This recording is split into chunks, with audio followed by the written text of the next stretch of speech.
Hi there. All right, today let's talk about judgment versus compassion.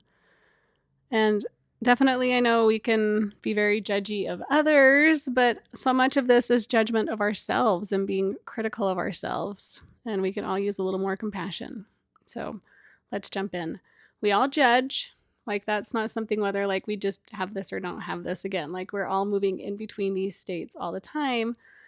The goal is to become aware and to notice what's coming up, where it's coming from. A lot of judgment comes from fear and control. It comes from our own wounds.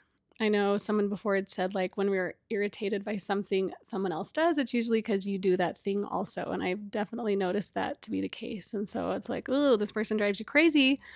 I'm judging them. But then it's like, I do that exact same thing just over here. So I don't like seeing it. It's something for me to look at. It's not for me to judge that person. It's for me to like look at myself and then like have some loving kindness and awareness to work through that thing on my own. But compassion is so beautiful. Compassion also doesn't mean that we're just cool with everything, that we're like a doormat, that you have to love everything everyone's doing. No, compassion still means boundaries. It means knowing where you start and stop and somebody else starts and stops. It means also that you don't have to like everything somebody's doing. You can definitely have compassion for someone and not agree with what they're doing. You can have compassion for someone and have nothing to do with someone, but you can still have compassion. So, compassion doesn't mean you just have to accept everything, but you can love others and you can still give them grace. And I think that's really important. We all need a little more grace in this human existence. Another thing, too, it's like people can only meet you to the depth that they've met themselves.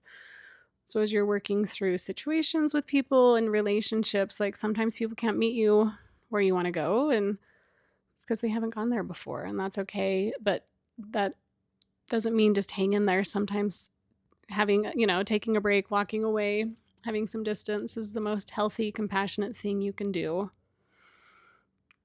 And recognizing too, we're all on our own separate journey, letting people be on their journey. That's compassion. Letting someone screw up and not try to fix it, that's compassion. Another piece of compassion, which is huge, is looking at yourself. Like, do you talk to yourself the way that you talk to others? What does that look like? How is your self-talk? Those are all huge when it comes to compassion. Talk nice to yourself. Cheer yourself on. Be your own biggest fan. That's compassion.